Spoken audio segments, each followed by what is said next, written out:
L'épreuve hors circulation est une des 3 épreuves du permis moto avec l'examen théorique et l'examen en circulation. Cette épreuve permet de vérifier que le candidat est en mesure de maîtriser son véhicule à des allures réduites, modérées ou plus élevées. Comment installer la piste d'examen? Quel est le matériel obligatoire pour le candidat le jour de l'examen? Quels sont les critères sur lesquels il sera évalué? Vous trouverez les réponses officielles à ces questions dans cette vidéo. La piste d'examen mesure 130 mètres de long sur 6 mètres de large. Les limites de la piste sont matérialisées par une ligne continue blanche. Les cônes orange et bleu ainsi que les piquets délimitent les zones de réalisation des différents exercices de l'examen.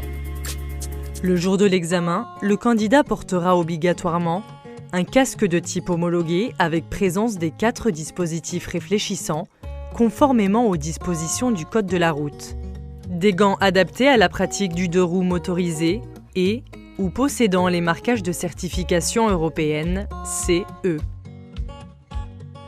Outre les équipements obligatoires imposés par le Code de la route, il sera exigé le jour de l'examen un blouson, une paire de chaussures montantes pour protéger des éventuelles blessures en cas de chute, un pantalon ou une combinaison. Ces équipements doivent être suffisamment protecteurs des risques de blessures. Un simple contrôle visuel permet dans la plupart des cas de vérifier que l'équipement est en règle. En cas de doute, l'examinateur peut demander au candidat de lui montrer les certifications de la conformité des équipements. Le parcours hors circulation est composé de 5 exercices. Le candidat doit les enchaîner les uns après les autres. Il dispose de 2 essais pour réaliser l'ensemble du parcours, sauf en cas de chute. En cas de deuxième essai, le candidat pourra reprendre à partir de l'épreuve d'allure lente. La notation que le candidat obtient est globale à toutes les manœuvres. Pour obtenir un résultat favorable, le candidat devra obtenir un A ou un B.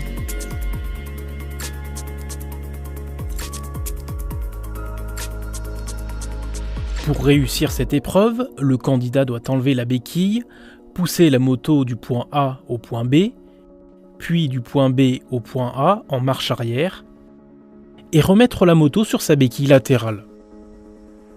Si le candidat réussit cet exercice, il aura la possibilité de poser un pied supplémentaire pour réaliser la suite du parcours.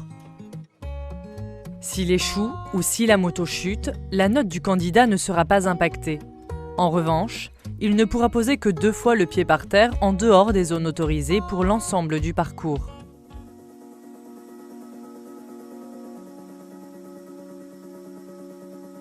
L'épreuve d'allure lente permet de vérifier que le candidat maîtrise son véhicule en roulant au pas. Pour valider cet exercice, le conducteur doit réaliser le parcours sans arrêt et sans poser de pied au sol. Pour les motos avec boîte de vitesse manuelle, le parcours est chronométré. Le chronomètre est déclenché au passage de la roue arrière entre les 2 cônes orange en A,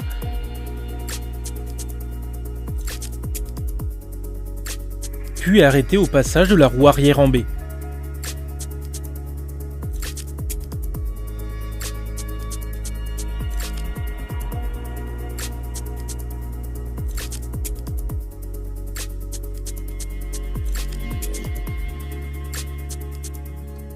Si le temps pour réaliser le parcours est entre 14 et 16 secondes, la note donnée sera B. Si le temps pour réaliser le parcours est inférieur à 14 secondes, le candidat a été trop rapide.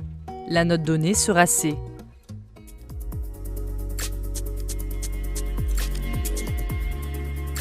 Troisième étape du parcours, l'épreuve de freinage. Le candidat effectue un demi-tour au point 4 dans la limite du premier cône du slalom, puis un demi-tour au bout de la piste.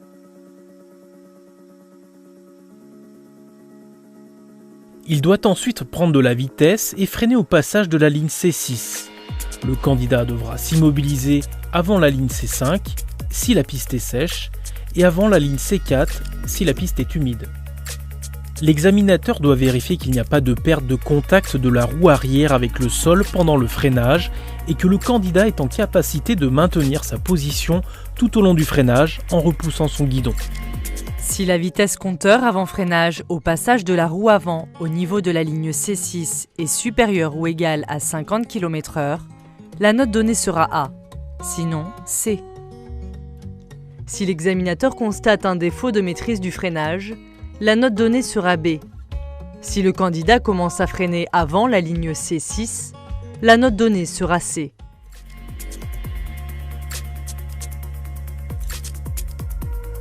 Dans cette épreuve, l'examinateur vérifiera que le candidat maîtrise son véhicule en présence d'un passager.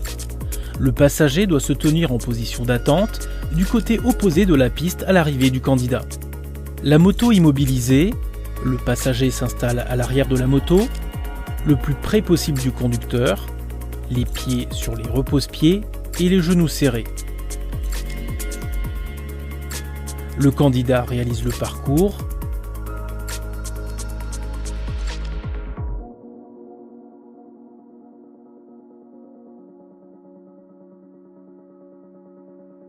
Et immobilise la moto dans la zone de dépose du passager. Il est alors autorisé à poser le pied par terre.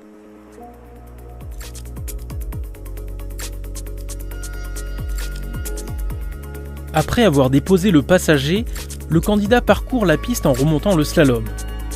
Au point C7, la vitesse compteur devra être de 40 km/h minimum. Le candidat fait ensuite un demi-tour en bout de piste et revient pour réaliser son évitement. Ce passage, à hauteur de la ligne C6, doit s'effectuer à une allure de 50 km/h. Le candidat ne doit ni déplacer ni renverser les cônes d'évitement. Pour les scooters, le dernier cône de couloir d'évitement sera déplacé d'une embase vers l'intérieur de la piste. Si le candidat ne respecte pas la vitesse attendue à hauteur de la ligne C7, la note C sera appliquée. Si le candidat ne respecte pas la vitesse attendue à hauteur de la ligne C6, la note C sera appliquée. Si le candidat renverse ou déplace un cône d'évitement, la note C sera appliquée. En conclusion, la notation que le candidat obtient est globale à tous les exercices. Pour obtenir un résultat favorable, le candidat devra obtenir un A ou un B.